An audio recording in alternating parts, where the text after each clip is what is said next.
ನೇರ ದಿಟ್ಟ ನಿರಂತರ ಸುದ್ದಿಗಳಿಗಾಗಿ ವೀಕ್ಷಿಸಿ ಕೆಎಸ್ ನ್ಯೂಸ್ ಟಿವಿ ಕನ್ನಡ.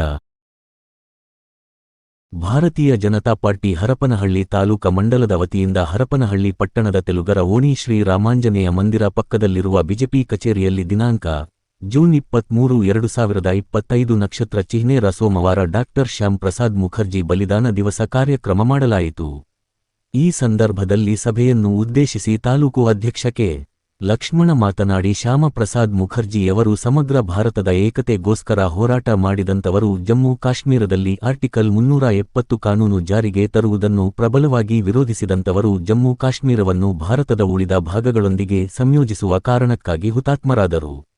ಇವರ ಶ್ರಮದಿಂದ ಭಾರತೀಯ ಜನಸಂಘದಿಂದ ಭಾರತೀಯ ಜನತಾ ಪಕ್ಷವಾಗಿ ರೂಪುಗೊಂಡು ಇವತ್ತು ಇಡೀ ವಿಶ್ವದಲ್ಲೇ ಅತಿ ದೊಡ್ಡ ಪಕ್ಷವಾಗಿ ಬೆಳೆದಿದೆ. ಇವರ ಕನಸುಗಳನ್ನು ನನಸು ಮಾಡುವ ಉದ್ದೇಶದಿಂದ ಇವತ್ತು ನಮ್ಮ ಹೆಮ್ಮೆಯ ಪ್ರಧಾನ ಮಂತ್ರಿಗಳಾದ ಶ್ರೀ ನರೇಂದ್ರ ಮೋದಿಜಿ ಅವರು ನೂರಾರು ಯೋಜನೆಗಳನ್ನು ಜಾರಿಗೆ ತಂದು ದೇಶದ ಸಮಗ್ರ ಅಭಿವೃದ್ಧಿಗೋಸ್ಕರ ಶ್ರಮಿಸುತ್ತಿದ್ದಾರೆ. ನಾವೆಲ್ಲರೂ ಕೂಡ ಇಂಥ ಮಹಾನ್ ನಾಯಕರ ಆದರ್ಶಗಳನ್ನು ಪಾಲನೆ ಮಾಡೋಣ, ಪಕ್ಷ ಸಂಘಟಿಸೋಣ ಎಂದು ತಿಳಿಸಿದರು. ಪಕ್ಷದ ಹಿರಿಯ ಮುಖಂಡ ಕೆಎಸ್ಆರ್ಟಿಸಿ ನಿಗಮದ ಮಾಜಿ ನಿರ್ದೇಶಕರು ಆರುಂಡಿ ನಾಗರಾಜ್ ಮಾತನಾಡಿ, ಡಾಕ್ಟರ್ ಶ್ಯಾಮಪ್ರಸಾದ ಮುಖರ್ಜಿ 6 ಜುಲೈ 1901ರಲ್ಲಿ ಜನಿಸಿದರು. ಬಾಲ್ಯದಲ್ಲೇ ಒಳ್ಳೆಯ ವಿದ್ಯಾವಂತರು, ಒಬ್ಬ ಭಾರತೀಯ ಬ್ಯಾರಿಸ್ಟರ್, ಶಿಕ್ಷಣ ತಜ್ಞ, ರಾಜಕಾರಣಿ, ಕಾರ್ಯಕರ್ತ, ಸಮಾಜ ಸೇವಕ, ಅಪ್ಪಟ ದೇಶ ಪ್ರೇಮಿ. ಒಂದು ದೇಶ ಒಂದು ಸಂವಿಧಾನ, ಒಂದು ಬಾವುಟ ಇರಬೇಕು, 2 ಸಂವಿಧಾನ 2 ಧ್ವಜ ಇರಬಾರದು, ಒಂದು ದೇಶ ಒಂದೇ ಕಾನೂನಿರಬೇಕು ಎಂದು ಪ್ರತಿಭಟಿಸಿ ಹೋರಾಟ ಮಾಡಿದಂಥ ಧೀಮಂತ ನಾಯಕರು.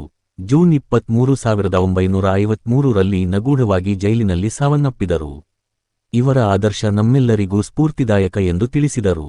ಜಿಲ್ಲಾ ಎಸ್ಸಿ ಮೋರ್ಚಾ ಪ್ರಧಾನ ಕಾರ್ಯದರ್ಶಿ ಕಣಿವಿಹಳ್ಳಿ ಮಂಜುನಾಥ ಮಾತನಾಡಿ, ಡಾ ಶ್ಯಾಮ ಪ್ರಸಾದ್ ಮುಖರ್ಜಿ ಅವರು ನೆಹರು ಆಡಳಿತವನ್ನು ಬಲವಾಗಿ ವಿರೋಧಿಸಿದಂತವರು. ಡಾಕ್ಟರ್ ಬಾಬಾ ಸಾಹೇಬ್ ಅಂಬೇಡ್ಕರ್ ಅವರ ಆಶಯಗಳಿಗೆ ಪೂರಕವಾಗಿ ಹೋರಾಟ ಮಾಡಿದವರು. ದೇಶದ ಸಮಗ್ರತೆಗೆ, ದೀನ ದಲಿತರ ಪರವಾಗಿ ಧ್ವನಿ ಎತ್ತಿದ ಮಹಾನ್ ನಾಯಕ. ಇವರ ಅವಿರತಾಶ್ರಮದ ಫಲವಾಗಿ ಭಾರತೀಯ ಜನತಾ ಪಕ್ಷ ದೊಡ್ಡ ಪಕ್ಷವಾಗಿ ಬೆಳೆದಿದೆ. ಇವರ ಹಾದಿಯಲ್ಲಿ ನಾವೆಲ್ಲರೂ ನಡೆಯೋಣ ಎಂದು ತಿಳಿಸಿದರು. ಜಿಲ್ಲಾ ಕಾರ್ಯದರ್ಶಿ ಕುಸುಮ ಜಗದೀಶ್ ಮತ್ತು ಮಂಡಲ ಮಹಿಳಾ ಮೋರ್ಚಾ ಅಧ್ಯಕ್ಷರು ಸಪ್ನಾ ಮಲ್ಲಿಕಾರ್ಜುನ್ ಮಾತನಾಡಿದರು. ಈ ಸಂದರ್ಭದಲ್ಲಿ ಜಿಲ್ಲಾ ರೈತ ಮೋರ್ಚಾ ಪ್ರಧಾನ ಕಾರ್ಯದರ್ಶಿ ಚೆನ್ನನಗೌಡ, ಜಿಲ್ಲಾ ಎಸ್ಸಿ ಮೋರ್ಚಾ ಉಪಾಧ್ಯಕ್ಷ ಟಿ.ಪಿ. ಮಂಜ ನಾಯ್ಕ್, ಜಿಲ್ಲಾ ರೈತ ಮೋರ್ಚಾ ಉಪಾಧ್ಯಕ್ಷ ಬಾಗಳಿ ಜಗದೀಶ, ಕಿಲ್ಲ ರೈತ ಮೋರ್ಚಾ ಕಾರ್ಯದರ್ಶಿ ಕಡಕೋಳ ಐಸಿದ್ದನಗೌಡ, ಮಂಡಲದ ಕಾರ್ಯದರ್ಶಿ ಜವಳಿ ಮಹೇಶ್, ಎಸ್ಟಿ ಮೋರ್ಚಾ ಅಧ್ಯಕ್ಷ ಪ್ರಾಣೇಶ್, ಮಹಿಳಾ ಮೋರ್ಚಾ ಪ್ರಧಾನ ಕಾರ್ಯದರ್ಶಿ ಜಯಲಕ್ಷ್ಮಿ ವೀರನಗೌಡ, ಜಟ್ಟಪ್ಪ, ಕಣಿವೆಹಳ್ಳಿ ಉಮೇಶ್, ವೀರೇಶ್ ಶೆಟ್ಟಿ, ನಂದಿ ಬೇವೂರು ಚಾರಪ್ಪ, ಹೊಸೂರು ವೀರಣ್ಣ, ಮೇಘ ನಾಯ್ಕ್, ಬಸವರಾಜ ನಾಯ್ಕ್, ಕಣಿವಿಹಳ್ಳಿ ಗಿರೀಶ್, ಕಡಕೋಳ ಬಸವರಾಜ್, ಯಡಿಹಳ್ಳಿ ಎಂಜಿನಪ್ಪ, ವಿಜಯಕುಮಾರ್ ಹಾಗೂ ಪಕ್ಷದ ಪದಾಧಿಕಾರಿಗಳು ಕಾರ್ಯಕರ್ತರು ಉಪಸ್ಥಿತರಿದ್ದರು. ವರದಿ H. Karim, Nandibevur, KS news 24.